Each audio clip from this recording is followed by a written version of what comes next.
The wind had teeth that night. 20 below, maybe colder, the kind of cold that turned spit to ice before it hit the ground. Matthias Cade checked the north fence line at dusk, his breath freezing in white clouds that hung in the air like ghosts. The lantern barely cut 5 feet through the blowing snow. His dog, a blue heeler named Flint, barked once, sharp, insistent, not his usual bark. Cade turned toward the sound. Through the whiteout, something dark moved against his fence. He pushed through drifts that came up past his knees, the snow crust breaking with sounds like bones snapping. Flint barked again, frantic now. Then he saw her, a child, maybe 8 years old, collapsed in the snow, her arms wrapped around a flour sack. Something inside it moved, tiny, weak. Behind her, clinging to her back with arms frozen around her neck, another child, smaller, maybe 5. Cade dropped to his knees. The oldest girl's lips were blue. Her eyelids fluttered down. She tried to speak, and her breath smelled like fever and desperation. Mama said, her voice cracked, "Keep us together. Don't let them split us." Her eyes rolled back. The flour sack slipped from her grip. Inside it, a baby whimpered. Cade gathered all 3 in his arms. One trip, physics be damned, and ran for the house. Behind him, the wind erased their tracks as fast as he made them. 3 days later, their uncle would arrive, and he'd bring the law. The fire in the main room roared hot enough to make the windows sweat. Cade laid the children on the bearskin rug, closest to the heat. The oldest girl's hands were white as candle wax. Frostbite, 2nd degree, at least. He pulled off her boots. Her feet were worse. The baby in the flour sack wasn't moving. Cade's heart kicked hard against his ribs. He unwrapped the tiny body, pressed 2 fingers to the neck. There, faint, but there. A pulse. He stripped off the wet clothes, wrapped the child in wool blankets from his own bed, held him against his chest, skin to skin. The way the army doc had shown him once, years ago, when a trooper nearly froze on patrol. The baby's lips were gray. Cade breathed warm air across the small face, rubbed the tiny hands between his palms. The smell of wet wool and wood smoke filled the room. "Come on," he muttered. "Come on now." The baby's chest hitched, once, twice, then a thin wail broke loose, reedy and furious. Cade let out a breath he didn't know he'd been holding. Behind him, the 5-year-old stirred. Her teeth chattered so hard he could hear them from across the room. He wrapped her in a quilt, set her near the fire, then turned back to the oldest girl. She was awake, watching him with eyes too old for her face. "Your brother's alive," Cade said. "Your sister, too. You got them here." The girl tried to sit up, failed. Her voice came out as a rasp. Mama's dead." I know. 3 weeks ago." Tears cut tracks through the grime on her cheeks. "Uncle Virgil, he said he'd come get us, said we had to wait, but he didn't come. We ran out of food. The stove went cold. I thought if I could just get to town." Cade knelt beside her. "What's your name?" Corey Brennan." She looked at the baby, then back at him. Her voice dropped to a whisper. "Mama said don't let them split us. She made me promise. She said—" Her breath caught. "She said the paper's in the good book. Said I had to find it." "What paper?" "I don't know." Corey's eyes fluttered. "I don't know." She passed out again. Cade heated milk on the stove, spooned it into the children's mouths when they woke. The baby drank a little. The 5-year-old, Clara, Corey had called her, drank more. Corey managed 3 spoonfuls before sleep took her under again. He stayed up all night, fed the fire, checked their breathing. Around 2 in the morning, Corey woke screaming. "Don't take him! Uncle Virgil, don't!" Cade moved to her side, kept his voice low. "Easy now, you're safe." She stared at him, wild-eyed. "You promise? You promise he won't take Samuel?" "The baby?" "Samuel." "And Clara, you promise you won't let him split us?" Cade looked at the 3 small bodies huddled by his fire. He thought of another child, another fever, 20 years gone, a daughter he couldn't save. "I promise," he said. The sun came up cold and pale. Cade stepped out onto the porch, his boots crunching on fresh snow. Zeke Washington, his foreman, was already at the barn, feeding the horses. Zeke looked up, saw Cade's face, and walked over. "Trouble, boss?" "Found 3 kids at the north fence last night.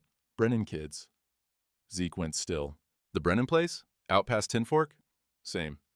I heard the parents died. Typhoid, couple weeks back." Zeke's jaw tightened. "I also heard Virgil Brennan's been asking around town. Asking about the Brennan brats." Cade's hands curled into fists. "Virgil's the uncle?" "Banker Virgil. Same one foreclosed on that place 2 weeks after the parents were buried." Zeke spat into the snow. "Boss, something ain't right.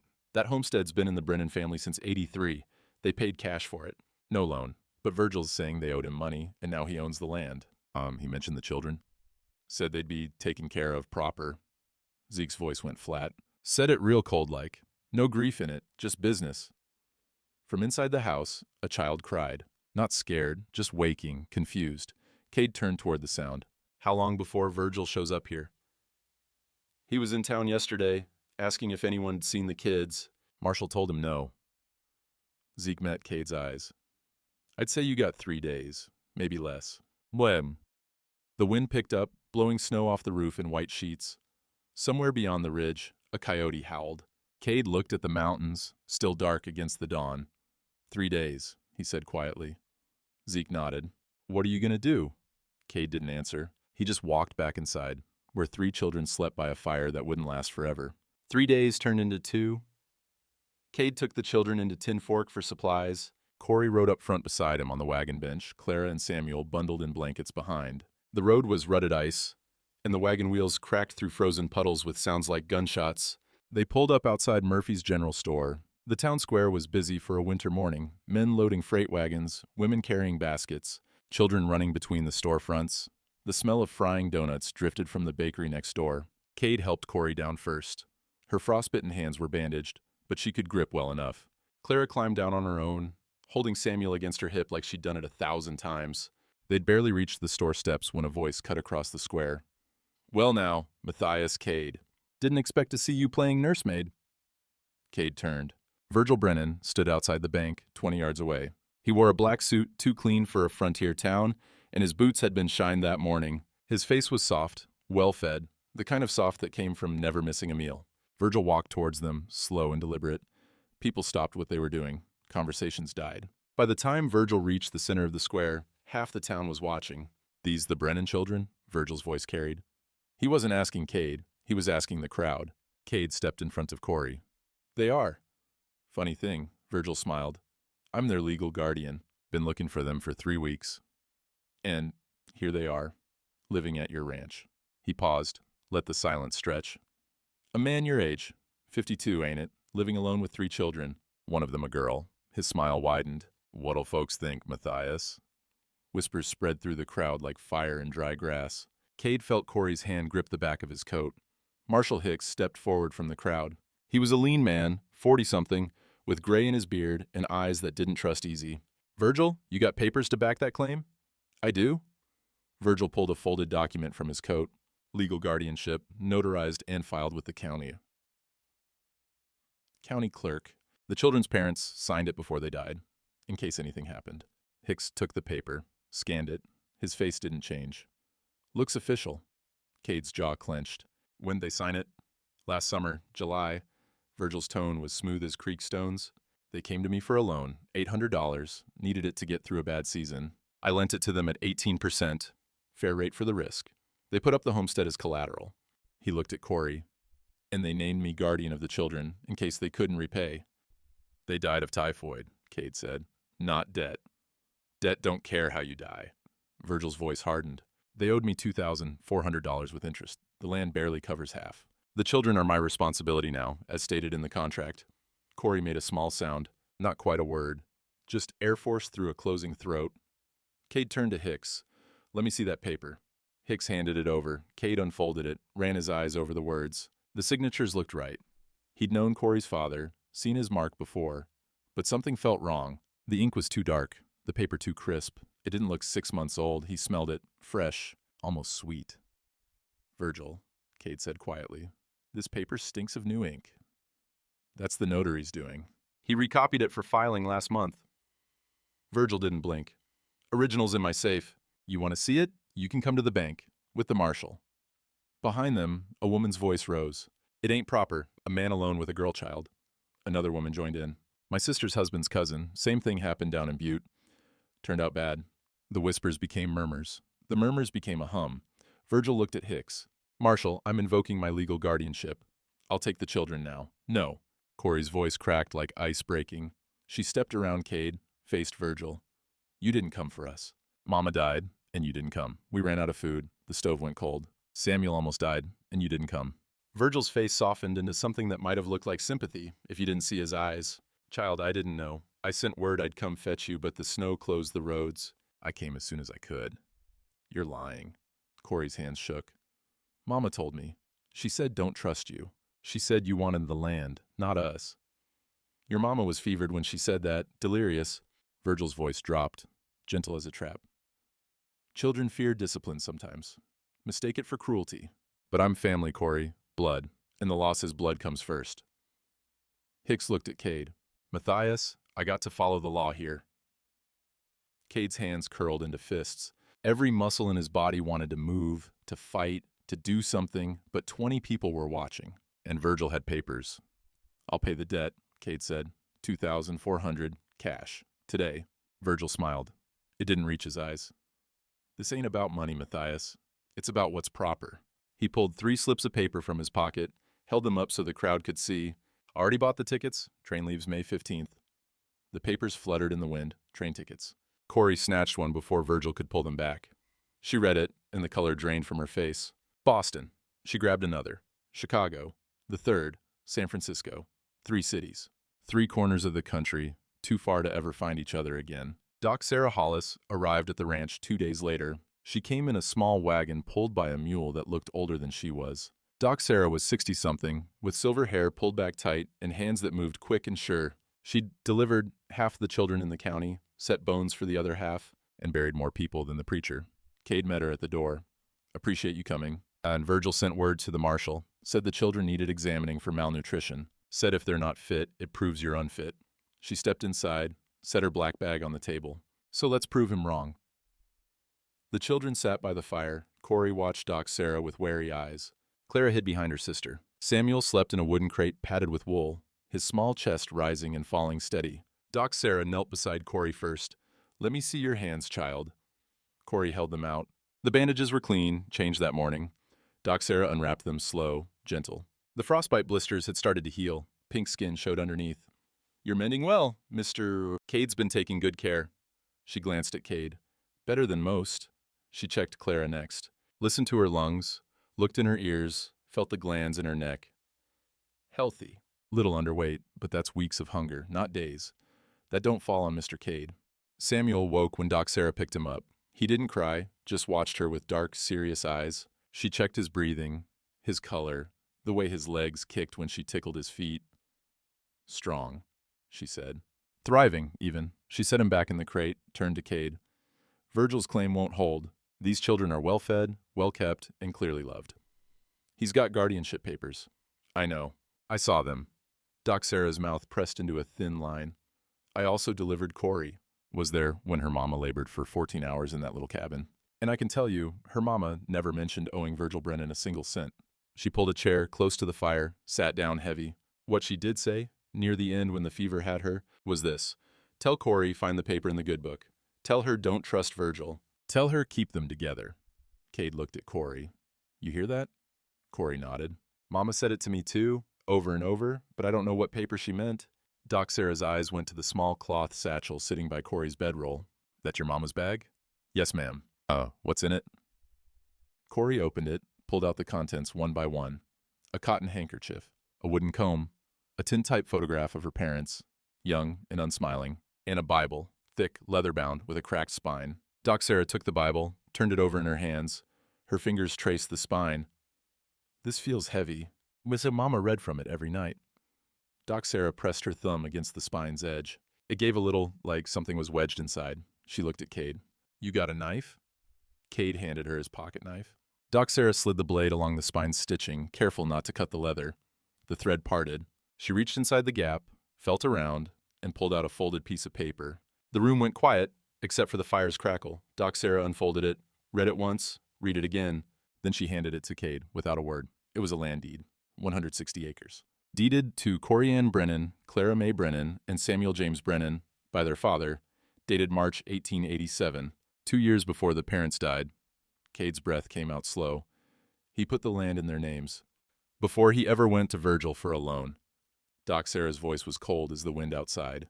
Which means Virgil's loan, if there even was one, was secured against property he didn't own. Corey stared at the deed. What's it mean? It means your uncle's a liar. Doc Sarah looked at Cade. And likely a thief. That night, after Doc Sarah left, Cade sat at the kitchen table with Zeke. The deed lay between them, lamplight flickering across the faded ink. Outside, rain had started to fall, the first thaw rain of spring, turning snow to mud. Zeke traced the deed's edge with one calloused finger. This changes things. And it proves the children own the land, but it don't prove Virgil forged that guardianship paper. No, but it gives us reason to look harder. Zeke leaned back in his chair. The wood creaked. I saw something back in December, railroad surveyor on the Brennan land. Didn't think much of it then, but now, he trailed off. Now what? Railroad's been buying up right-of-way through the valley, paying top dollar. Brennan land sits right where they'd need to lay track. Zeke's eyes narrowed. If Virgil owned that land, he could sell it to the railroad for a lot more than $2,000. Cade felt something cold settle in his chest. How much more? 10,000, maybe 12. The fire popped. Somewhere in the next room, Samuel made a small sound in his sleep, not distress, just dreaming. Cade looked down at his hands. They were scarred from 40 years of ranch work, rope burns, knife cuts, a finger broken twice and set crooked. Hands that had built things and fixed things and buried things. Circuit judge comes through in May, Cade said. 20th, usually. That's 12 weeks. Zeke met his eyes. Virgil's train tickets are dated May 15th, 5 days before the judge arrives. He's planning to get them out of the territory before anyone can challenge him. That'd be my guess. They sat in silence. The rain drummed on the roof, steady and cold. Through the window, Cade could see the first stars breaking through the clouds. Doc Sarah said she'd testify, Cade said, about what the mother said, about the deed. That'll help. Zeke stood, stretched, his joints cracked. But Virgil's got money. He'll hire a lawyer from Butte, maybe two, and he's got the town scared. He paused. Matthias, you know what folks are saying. I know. About you and the girl. Cade's jaw tightened. I know. Zeke walked to the door, stopped with his hand on the latch. For what it's worth, boss, I've been working for you 15 years. I know the kind of man you are. And he looked back. You lost a daughter once. Fever took her when she was 9. I figure you see her in that little girl sleeping by your fire. And I figure that's why you won't quit. Cade didn't answer. Couldn't. Zeke nodded once and left. Cade sat alone in the kitchen, listening to the rain. After a while, he walked to the window. Beyond the glass, the mountains were dark shapes against a darker sky. Spring was coming. He could smell it in the rain, thaw and mud, and things waking up. But spring was still 12 weeks away, and Virgil Brennan wasn't going to wait. Sunday came cold and gray. Cade dressed the children in their best clothes, hand-me-downs from town families, but clean and mended. Corey wore a blue calico dress that hung a little long. Clara's brown pinafore had been patched at the knee. Samuel rode in a sling against Cade's chest, wrapped in a wool blanket. They walked into the church, just as the bell finished ringing. Every head turned. The church smelled of beeswax candles and old wood. Cade had been coming here for 20 years, sat in the same pew every Sunday. Today, that pew was occupied. 3 women from the Ladies' Aid sat there, hands folded, eyes forward. They didn't look at him. Cade walked to the back row instead. Sat down with Corey on one side, Clara on the other. Samuel made a small sound against his chest, then settled. Reverend Miller took the pulpit. He was a thin man with kind eyes and a voice that carried. He opened his Bible, read from Matthew, Suffer the little children to come unto me, and forbid them not, for of such is the kingdom of heaven. Cade felt Corey's hand slip into his. The sermon was about mercy, about caring for widows and orphans, about how God judges a community by how it treats the least among them. The Reverend's voice was steady, clear. He didn't look at Cade, but Cade felt the weight of the words anyway. When the service ended, people filed out slow. Some nodded to Cade. Most didn't. On the church steps, Martha Pritchard, president of the Ladies' Aid, stood waiting. She was 50, maybe older, with gray hair pinned so tight it pulled at her temples. Her face was all sharp angles and righteous certainty. She held a folded paper in her hands. Mr. Cade, she said, loud enough for the crowd to hear. The Ladies' Aid has drafted a petition. We're presenting it to Marshal Hicks this afternoon. Cade stopped. The children pressed close to his legs. What kind of petition? Martha unfolded the paper, cleared her throat. A petition stating that the current living arrangement between yourself and these children, particularly the girl child, constitutes an improper and potentially dangerous situation that endangers the child's virtue and reputation. The words hung in the cold air like smoke. Corey's grip on Cade's hand tightened. Clara made a small whimpering sound. 37 women have signed it, Martha continued. Good Christian women who care about the moral fabric of this community. She looked at Corey. We're doing this for your own good, child. You may not understand now, but when you're grown, I understand just fine.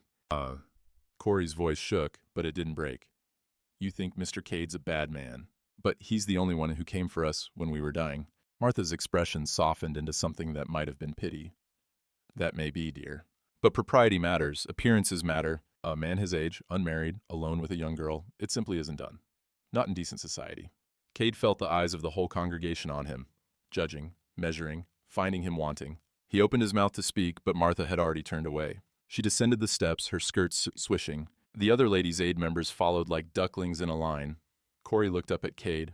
Her eyes were wet. Are they going to make us leave? Cade crouched down so they were eye to eye. Not if I can help it. But even as he said it, he felt the ground shifting under his feet. The marshal's office sat on the corner of Main Street and 3rd, a small building with barred windows and a wood stove that always smoked. Cade arrived Monday morning, hat in hand. The children waited in the wagon outside. Marshal Hicks sat behind his desk, reading the ladies' aid petition. His face gave nothing away. 37 signatures, Hicks said. That's a lot of concerned citizens, Matthias. Concerned about gossip, not about those children. Maybe. Hicks set the petition down. But I can't ignore it. Law says I have to investigate complaints involving minors. The door opened. Virgil Brennan stepped inside, bringing the smell of pomade and printer's ink with him. He smiled when he saw Cade. Marshal, Mr. Cade. Virgil took off his hat, set it on the desk. I came as soon as I heard about the petition. Wanted to make sure we resolved this properly. I'm handling it, Virgil. I'm sure you are. But, as the children's legal guardian, I have a responsibility. Virgil pulled a document from his coat. I've secured 3 placements through the Children's Aid Society. Good Christian homes. The girl will go to a family in Boston, school teacher and his wife, no children of their own. The middle child goes to Chicago, a merchant family. The baby goes to San Francisco, a minister and his wife. Cade's hands clenched. You're splitting them up. I'm ensuring they're raised in proper households, with mothers and fathers, structure, discipline. Virgil laid 3 train tickets on the desk. They made a soft sound against the wood. The train leaves May 15th. I've already paid for their passage. Hicks picked up one of the tickets. Read it. His jaw worked like he was chewing something bitter. That's 3 weeks away, Cade said. Plenty of time to make arrangements. Virgil's voice was smooth, reasonable. The children can stay with you until then, Marshal permitting. But come May 15th, they'll be on that train. It's what's best for them. Best for who? Cade's voice rose. You trying to tell me it's best for a family to be torn apart and scattered across the country? That baby's not even 2 years old. He'll never remember his sisters. They'll never find each other again. Sometimes, Virgil said quietly, family is the problem, not the solution. The office door creaked. Cade turned. Corey stood in the doorway. Her face was white as chalk. In her hand, she held one of the train tickets. She must have climbed down from the wagon, walked in while they were talking. She looked at the ticket, Boston, then at the other 2 on the desk, Chicago, San Francisco. Her lips moved, but no sound came out. She looked at Cade, and something in her eyes broke. You can't, she whispered. You promised. Cade moved toward her, but she stepped back, shook her head. You promised you wouldn't let him split us. Tears spilled down her cheeks. You promised. Corey. She turned and ran. Cade started after her, but Hicks stood. Let her go, Matthias. Give her a minute. A minute? Cade's voice was raw. Her whole world just fell apart. Virgil folded his hands. Perhaps if she'd been raised with proper discipline, she wouldn't be so dramatic. Cade turned on him. Every muscle in his body coiled tight, ready to move. Hicks stepped between them. That's enough. Both of you. The marshal's voice carried the weight of 20 years wearing a badge. Matthias, you got until May 20th to file a counterclaim with the circuit judge. That's your legal remedy. Until then, Virgil's guardianship stands, and those tickets are valid. He looked at Virgil. But the children stay with Mr. Cade until departure. That's my ruling. Virgil smiled. That's more than fair, Marshal. And he put his hat back on, tipped it to both men, and walked out. Through the window, Cade could see Corey sitting in the wagon bed. Clara had her arms around her sister. They were both crying. Samuel watched them with wide, confused eyes. Hicks put a hand on Cade's shoulder. Montana law is clear, Matthias. Single men can't adopt female children over the age of 5, not without a wife or a female relative to co-guardian. That's the statute. I can't change it. Cade stared at the train tickets on the desk. Boston, Chicago, San Francisco.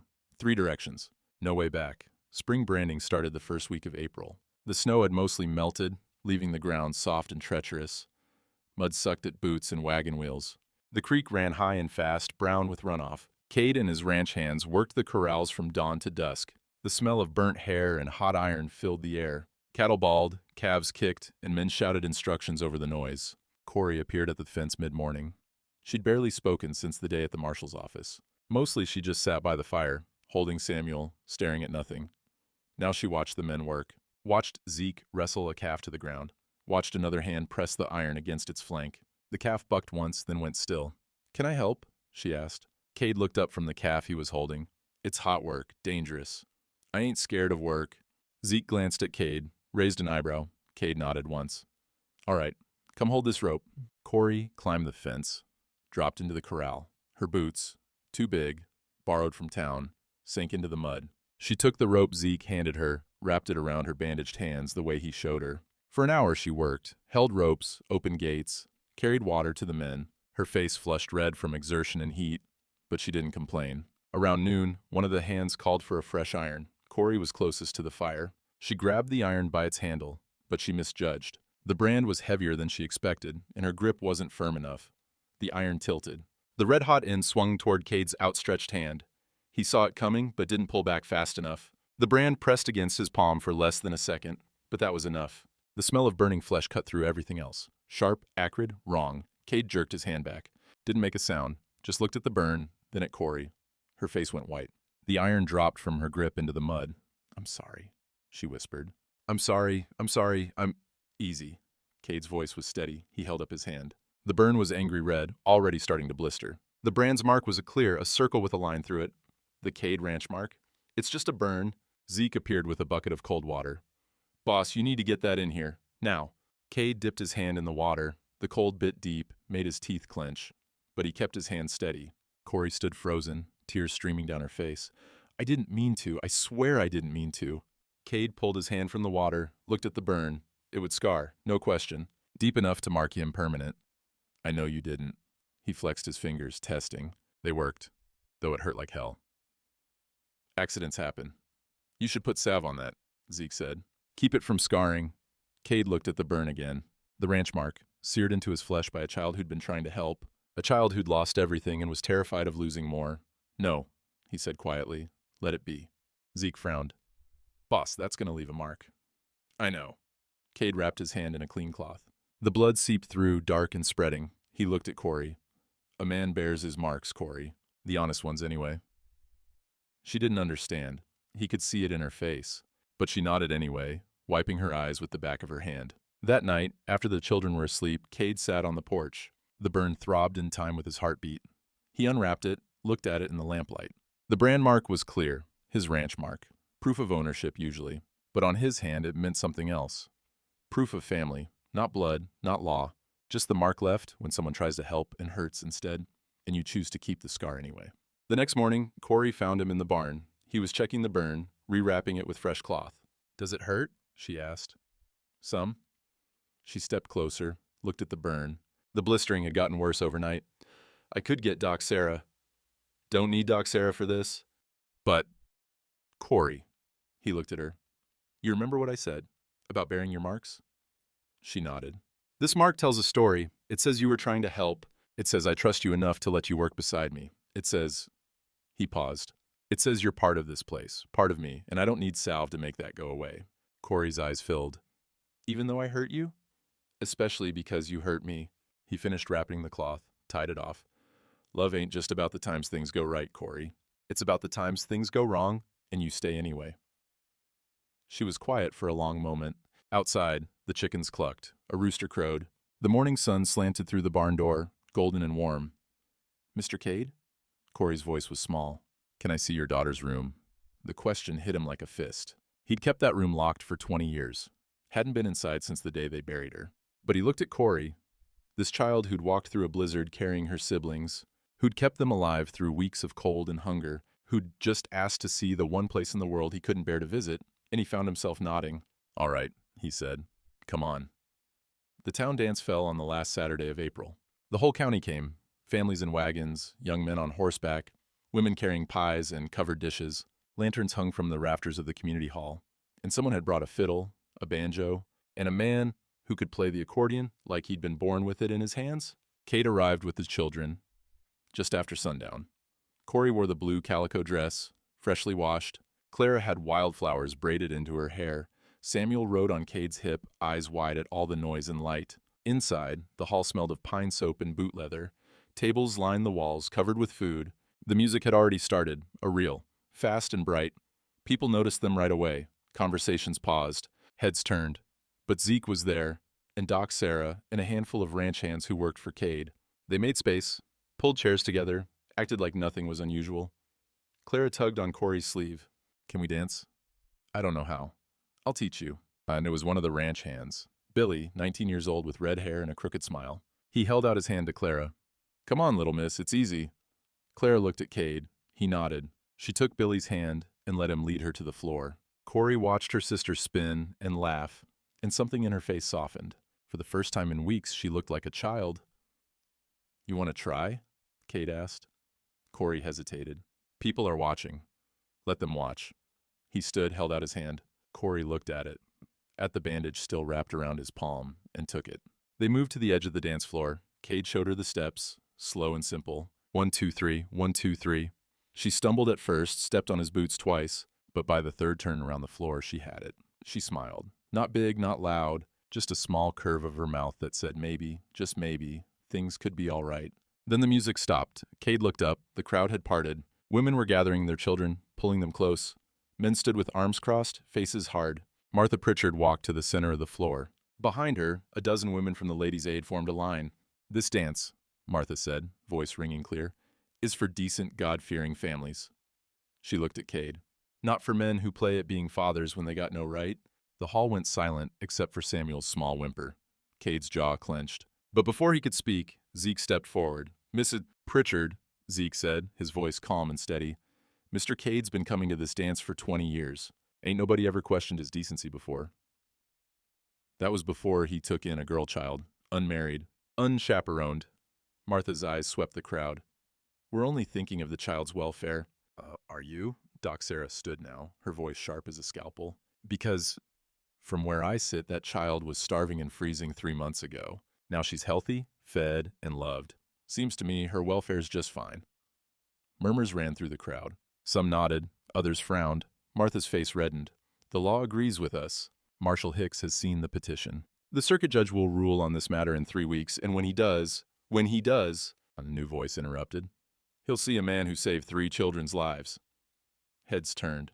Billy stood with Clara's hand still in his. Around him, 6 other ranch hands formed a loose circle. Men who'd worked for Cade for years.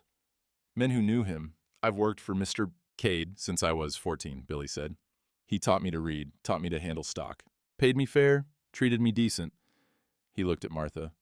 "If that ain't fathering, I don't know what is." Another hand spoke up. "He paid for my sister's doctor bills when she took sick. Didn't ask for nothing back. Helped me rebuild my barn after the fire. Lent me seed when I couldn't afford it." One by one, men stepped forward, spoke up. The stories piled on each other like stones building a wall. Martha's expression tightened. "This isn't about charity, it's about propriety." "No." Corey's voice cut through the noise. She stepped away from Cade, faced Martha. Her hands shook, but her voice didn't. "It's about you not wanting to admit you were wrong, child. We were dying, all 3 of us. And not one person came. Not you, not the church ladies, not the neighbors who used to bring mama eggs." Corey's voice rose. "Mr. Cade came. He didn't owe us nothing. But he came, and you want to punish him for it." Martha opened her mouth, closed it. For once, she had no words. The fiddle player, an old man with a beard down to his chest, lifted his bow. "I say we dance. Anyone who don't like it can leave." He played, a slow waltz this time, gentle and rolling. Cade looked at Corey. She looked back. And they danced. Not everyone joined in. Martha and her Ladies' Aid left, skirts swishing with indignation, but most stayed. The floor filled. Laughter returned. Outside, Virgil Brennan stood at the bank window across the square. He watched the lantern light spill from the community hall, watched the shapes moving inside. He smiled. Let Cade have his dance. Let the town rally around him. It wouldn't matter. In 3 weeks, those children would be on a train, and there wasn't a thing Matthias Cade could do to stop it. 2 days later, Doc Sarah knocked on the ranch house door just after dawn. She carried her black bag, and an expression Cade had learned to read over the years. Something had happened. "Need to examine the children," she said. "Official business. Orphan train regulations require a health inspection before boarding." Cade let her in. The children were just waking. Corey sat up on her bedroll, rubbing her eyes. Doc Sarah set her bag on the table. "It's routine. Check for lice, communicable diseases, that sort of thing. Won't take long." She started with Samuel. checked his scalp, his skin, listened to his breathing. Then Clara, finally Corey. Doc Sarah ran her fingers through Corey's hair, parted it in sections. She worked methodically, thorough. Then she paused. Corey, you still have your mama's things? Yes, ma'am, in my satchel. Can I see them? Corey fetched the satchel. Doc Sarah pulled out the Bible, the one with the cracked spine. She turned it over in her hands, pressed her thumb against the leather. Cade, hand me my scissors. He did. Doc Sarah slid the blade along the spine's stitching, working slow and careful. The thread parted. She reached inside the spine, felt around. Her fingers closed on something. She pulled out a folded piece of paper, yellowed and creased, unfolded it, read it. Her face went still. Dear God, she whispered. Cade moved to her side. What is it? Doc Sarah handed him the paper. It was a land deed, 160 acres. Deeded to Corey Ann Brennan, Clara Mae Brennan, and Samuel James Brennan, dated March 1887, 2 years before their parents died. The paper in the good book, Corey breathed. Cade stared at the deed. His hands shook. Their father put the land in the children's names. Before Virgil ever gave that loan. Doc Sarah's voice was cold. Which means Virgil's loan was secured against property he didn't own. Cade looked at her. The foreclosure's fraud. Doc Sarah stood, paced to the window. It's more than that. If the children own the land, Virgil had no legal claim to guardianship. The whole thing's built on lies. Outside, a meadowlark called. The first one Cade had heard all spring. We take this to the marshal, Cade said. We take it to the judge. 3 weeks. Doc Sarah turned back, her eyes fierce. But we have to keep this quiet. If Virgil finds out we have this deed, he'll destroy it, or try to. Cade folded the deed carefully, slipped it into his pocket. Against his chest, it felt like a weapon, or a prayer. The door to Lily's room stuck. Cade had to put his shoulder against it before the latch gave. The hinges screamed. 20 years of rust and disuse. The smell hit him first. Dust and closed air, and something else. Something that smelled like memory. The room looked exactly as it had the day she died. The bed still made with the quilt his wife had stitched. The rag doll sitting on the pillow, button eyes staring at nothing. A wooden horse on the windowsill, its paint faded by years of sunlight. Cade stood in the doorway, couldn't make himself step inside. Corey moved past him, slow and careful, like she was entering a church. She touched the quilt, the doll, picked up a small book from the bedside table, a primer, the kind children used to learn their letters. How old was she? Corey asked. 9. Cade's voice came out rough. She'd just turned 9. Same as me, almost. Corey set the primer down. What was her name? Lily. And Corey walked to the window, looked out at the ranch spread below, the corrals, the barn, the mountains beyond. It's beautiful. She must have loved it here. Cade finally stepped inside. The floorboards creaked under his weight. She did. Used to help me with the horses, wasn't afraid of anything. He stopped beside the bed. Then the fever came, scarlet fever. Took her and her mother both, 3 days apart. I'm sorry. I couldn't save them. The words came out before he could stop them. Rode 2 days to fetch a doctor. By the time we got back, Lily was already gone. My wife died the next morning. He looked at his hands. The new scar on his palm throbbed. I've lived in this house 20 years with this door locked. Couldn't stand to look at it. Couldn't stand to remember.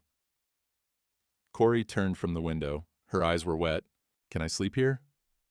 The question stopped his breath. I won't break nothing, she said quickly. I'll be careful.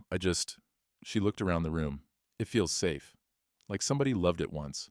Cade's throat closed. He tried to speak. Couldn't. Tried again. Yes, he whispered. You can sleep here. Corey crossed the room, put her arms around him. He stood rigid for a moment, then his hands came up. One on her shoulder, one on her head, and something inside him that had been locked tight for 20 years cracked open. He wept, not quiet, not dignified, just raw, broken sobs that shook his whole body. Corey held on, didn't say anything, just held on.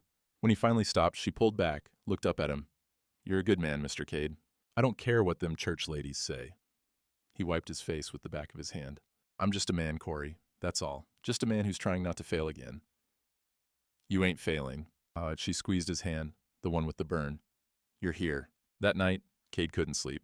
He sat in the barn, alone in the dark, listening to the horses shift and breathe. The smell of hay and manure and old leather surrounded him. 3 weeks until the judge arrived. 3 weeks to prove Virgil was a fraud and a liar. They had the deed. They had Doc Sarah's testimony. They had the town, or at least part of it. But they didn't have the law. Montana statute was clear. Single men couldn't adopt female children over the age of 5 without a wife or female relative to co-guardian. It didn't matter that Cade had saved them. Didn't matter that he loved them. The law said no. And if the law said no, the judge would too. He thought about the train tickets. Boston, Chicago, San Francisco. 3 children scattered across the country, never to see each other again. Samuel wouldn't even remember his sisters. He was too young. In 5 years, 10 years, he'd have no memory of Corey carrying him through a blizzard.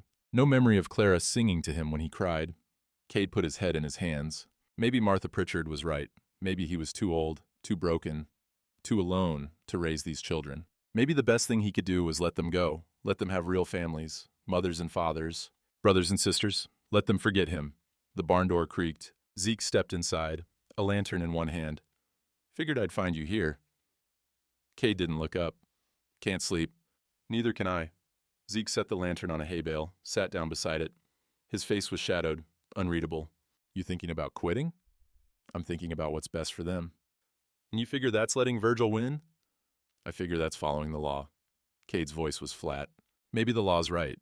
Maybe a man my age got no business trying to be a father again. Zeke was quiet for a long time. Outside, a coyote howled. Another answered, far off. You remember when you hired me? Zeke finally said. 1875. I'd just mustered out of the Army. Buffalo soldier, 10th Cavalry. Fought in the Indian Wars, got a medal and a handshake, and no job prospects. He looked at his hands. Every ranch I tried, they turned me away, said they didn't hire coloreds. Didn't care I could track, shoot, break horses better than half the white men in the territory. Cade looked up. I remember. You hired me anyway. Paid me same as your other hands. Let me eat at your table. Gave me the foreman job when I earned it. Zeke met his eyes. You know what you said when I asked why? Cade shook his head. You said, a man's worth is in what he does, not what he looks like. You saved my life in that blizzard back in '74. Figure I owe you the same. That was different. Was it? Zeke leaned forward. Boss, you give up now, those kids lose twice. Once when their mama died. Once when you walked away. He stood. I've known you 15 years. You ain't a quitter. You're just scared. Damn right I'm scared. Cade's voice rose.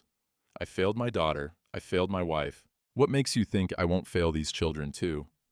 Because you already saved them once. Zeke picked up the lantern. And because that little girl upstairs is sleeping in Lily's room. You opened that door, boss. After 20 years, you opened it. That ain't failing. That's healing. He walked to the barn door, stopped. Judge arrives in 3 weeks. Between now and then, we fight. We fight with everything we got. And if we lose, at least we lose knowing we tried. The door closed behind him. Cade sat in the dark. The burn on his palm throbbed. He unwrapped it, looked at the scar forming. The ranch brand, clear and permanent. A mark that said family. A mark that said he'd tried to help and gotten hurt and chosen to keep the scar anyway. He wrapped his hand again, stood, walked back to the house. In the morning, they'd fight. Circuit Judge Temperance Booth arrived on the 20th of May, right on schedule. She came in a black carriage pulled by 2 gray horses, escorted by a federal marshal from Helena.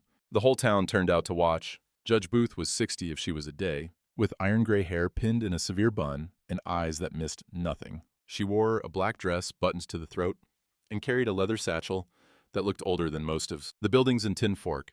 The trial was set for 2 o'clock that afternoon in the community hall. By 1:30, every seat was full. People stood along the walls, crowded in the doorway. The air smelled of sweat and anticipation. Cade sat at a table on the left side of the room. Beside him, Doc Sarah had her medical bag open, papers organized in neat stacks. Zeke stood behind them, arms crossed. Corey, Clara, and Samuel sat in the front row, holding hands. On the right side, Virgil Brennan sat with a lawyer from Butte, a thin man in an expensive suit with a voice like oil on water. The lawyer's name was Caldwell, and he'd already made it clear he considered this an open and shut case. Judge Booth entered at 2 o'clock exactly. Everyone stood. She walked to the front of the room, set her satchel on the table that served as a bench, and surveyed the crowd with the expression of someone who'd seen every kind of human foolishness and wasn't impressed by any of it. Be seated, her voice carried without being loud. This is a hearing regarding the guardianship of 3 minor children, Corey, Clara, and Samuel Brennan. Mr. Virgil Brennan claims legal guardianship based on documentation filed with the county clerk. Mr. Matthias Cade contests this claim. She looked at both men. Mr. Caldwell, you may present your case. The lawyer stood. Your Honor, this is a simple matter of law. My client holds a notarized guardianship agreement signed by the children's parents before their deaths. He also holds the mortgage on the family's homestead which the children inherited but cannot maintain. Furthermore, Montana statute clearly forbids unmarried men from adopting female children over the age of 5. Cade, however well-intentioned, has no legal standing. We ask that you enforce the existing guardianship and allow Mr. Brennan to proceed with the children's placement in appropriate homes. He sat down. The crowd murmured. Judge Booth looked at Cade. Mr. Cade, you're not represented by counsel? No, ma'am. Can't afford one. Then you'll speak for yourself. What's your counterclaim? Cade stood.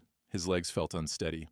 Every eye in the room was on him. Your Honor, I claim that Virgil Brennan obtained his guardianship through fraud, that his loan documents are forged, and that he's trying to separate these children not out of care, but out of greed. The murmurs got louder. Virgil's face darkened.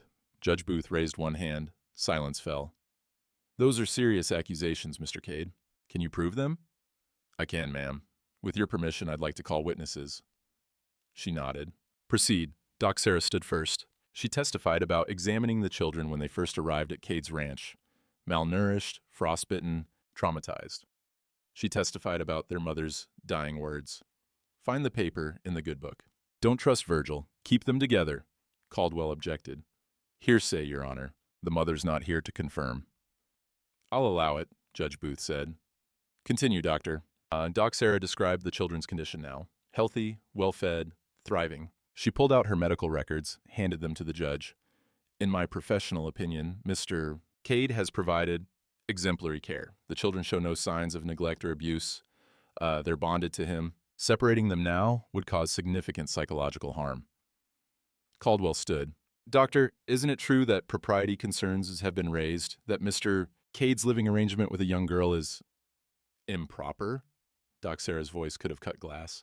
I've been practicing medicine for 30 years, Mr. Caldwell. I know the difference between a man who cares for a child and a man who harms one. Mr. Cade is the former.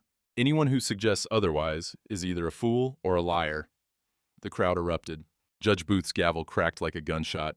Order. Dr. Hollis, you may step down. Zeke testified next. He described finding the children that first night. He described Virgil's behavior, how quickly he'd moved to foreclose, how he'd refused Cade's offer to pay the debt in cash, how he'd pushed for the orphan train placement even when other options existed. Then Zeke pulled a letter from his pocket. Your Honor, I found this in Mr. Brennan's office 3 weeks ago. It's from the Union Pacific Railroad. He handed it to Judge Booth. She read it, her face unchanging. Then she looked at Virgil. This letter offers Mr. Brennan $12,000 for right-of-way access through the Brennan homestead. She set the letter down. Mr. Brennan, is this authentic? Virgil stood. His face was flushed. Your Honor, that letter is private correspondence. It has no bearing on... Answer the question. Yes, it's authentic. And were you planning to sell the homestead to the railroad after you gained ownership through the children's foreclosure? Silence. Virgil's lawyer leaned over, whispered something. Virgil straightened. That was a business consideration. It doesn't change the fact that I'm their legal guardian. Judge Booth's expression didn't shift.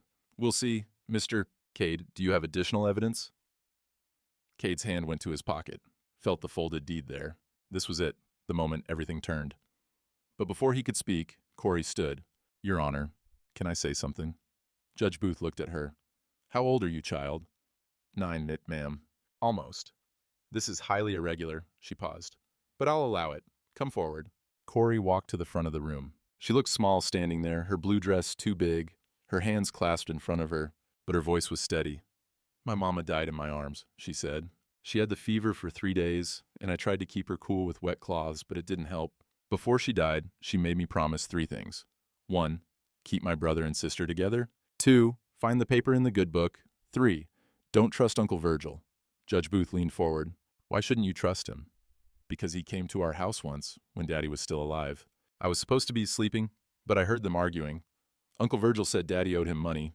Daddy said he didn't, that he'd never borrowed a cent. Uncle Virgil said he had papers that proved it. Daddy told him to get out. Caldwell stood. Your Honor, this is a child's misunderstanding of adult conversation. Sit down, Mr. Caldwell. Judge Booth didn't take her eyes off Corey. What happened after your uncle left? Mama and Daddy talked. Daddy said Uncle Virgil was lying, that he'd never signed anything. Mama said they should go to the marshal. But Daddy said who'd believe them over a banker. So instead, Corey's voice wavered. Instead, Daddy took our land deed and gave it to Mama. Told her to hide it where Virgil would never look. Told her it proved we owned the land, not him. And did she hide it? Yes, ma'am. In her Bible. She sewed it into the spine. Judge Booth's gaze sharpened. Do you still have this Bible? Yes, ma'am. And the deed? Cade stood, pulled the folded paper from his pocket, walked forward, handed it to Judge Booth. She unfolded it, read it slowly. The room held its breath. When she looked up, her eyes were cold as January. Mr. Brennan, approach the bench. Virgil stood. His face had gone pale. This deed, Judge Booth said, her voice quiet and deadly, shows that the Brennan homestead was transferred to the 3 Brennan children in March of 1887, 2 years before you claim their father took a loan from you, which means your loan, if it ever existed, was secured against property he didn't own. She set the deed down carefully. That's fraud, Mr. Brennan, and fraud invalidates everything that followed, including your guardianship claim. The courtroom erupted, people shouting, standing, arguing. Judge Booth's gavel cracked again and again.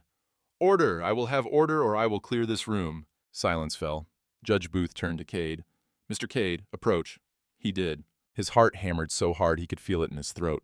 Montana statute does forbid single men from adopting female children over 5, she said. That's the law and I can't change it. She paused. However, the statute allows for legal guardianship in cases where adoption is impossible, provided the guardian can demonstrate appropriate care and oversight. She looked at Doc Sarah. Hollis, would you be willing to serve as co-guardian and female chaperone for these children? Doc Sarah stood. I would, Your Honor, gladly. Judge Booth nodded. Then she looked at Cade's hand, the one resting on the table. The bandage was gone now, the scar visible, clear, permanent. Mr. Cade, what happened to your hand? He looked down at it.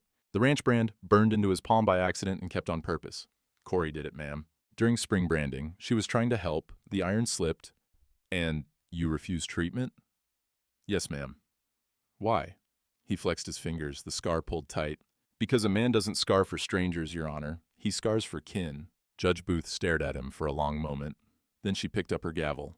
I hereby grant full legal guardianship of Corey, Clara, and Samuel Brennan to Matthias Cade with Dr. Sarah Hollis serving as co-guardian. Mr. Brennan's claim is denied. Furthermore, I'm referring this matter to the territorial prosecutor for investigation of fraud and forgery.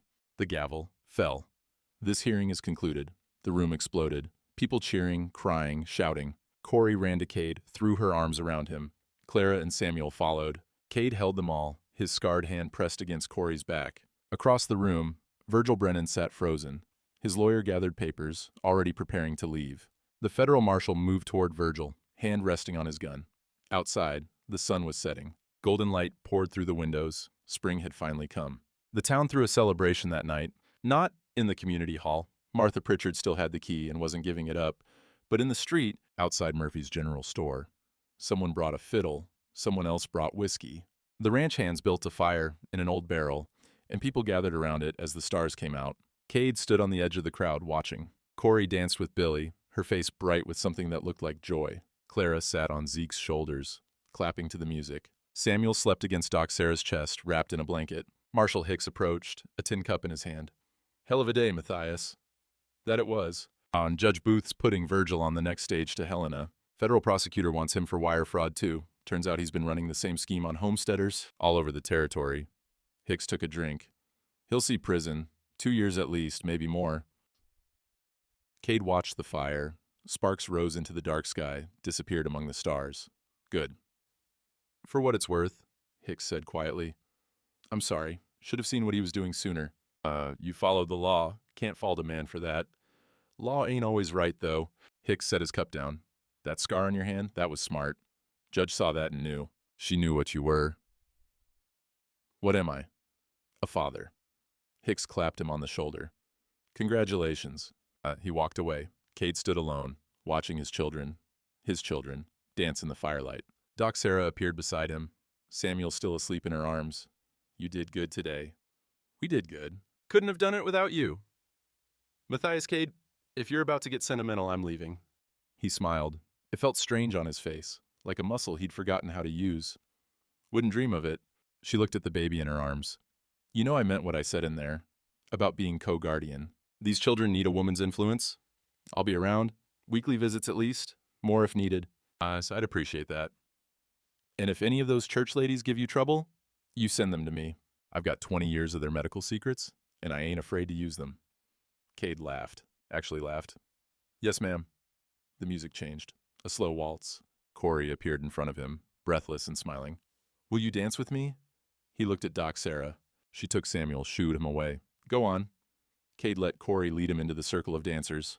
They moved slow, 1, 2, 3, 1, 2, 3. She'd gotten better since the last dance. Barely stepped on his feet at all. Mr. Cade, she said. Yeah? Can I call you Pa? His throat closed. He looked down at her. This child who'd walked through a blizzard, who'd kept her siblings alive, who'd branded his hand by accident, and changed his life on purpose. I'd like that, he managed. She smiled, rested her head against his chest. They danced until the fire burned low, and the stars wheeled overhead, and the music finally stopped. They went to the Brennan homestead 3 days later, all 5 of them. The wagon rattled over the rutted road, newly dried by spring sun. The air smelled of warm earth and new grass. The cabin looked smaller than Cade remembered. The roof sagged. The windows were dark. But the land around it was good, 160 acres of creek bottom and grassland, with mountains rising blue in the distance. They stopped at the small cemetery plot behind the cabin. 2 graves, marked with wooden crosses. The names carved simple and plain. James Brennan, Margaret Brennan. Corey knelt beside her mother's grave. She'd brought a bundle wrapped in cloth, rose cuttings from the garden at Cade's ranch. Doc Sarah had showed her how to take them, how to wrap the roots in damp moss so they'd survive the trip. Mama, Corey said softly, we're staying together, all 3 of us, just like you said.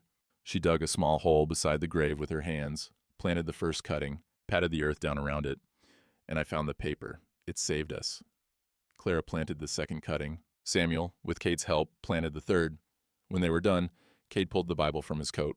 The one with the torn spine, the hidden place now empty. He handed it to Corey. Your mama wanted you to have this. She took it carefully, opened it to the first page. There, in faded ink, was an inscription. Family is who you'd walk through fire for, MB. 1885. Corey read it twice. Then she looked up at Cade. Did you walk through fire for us? Blizzard? Close enough. She closed the Bible, held it against her chest. Thank you, Pa. The words still sounded strange, still felt like something that didn't quite fit.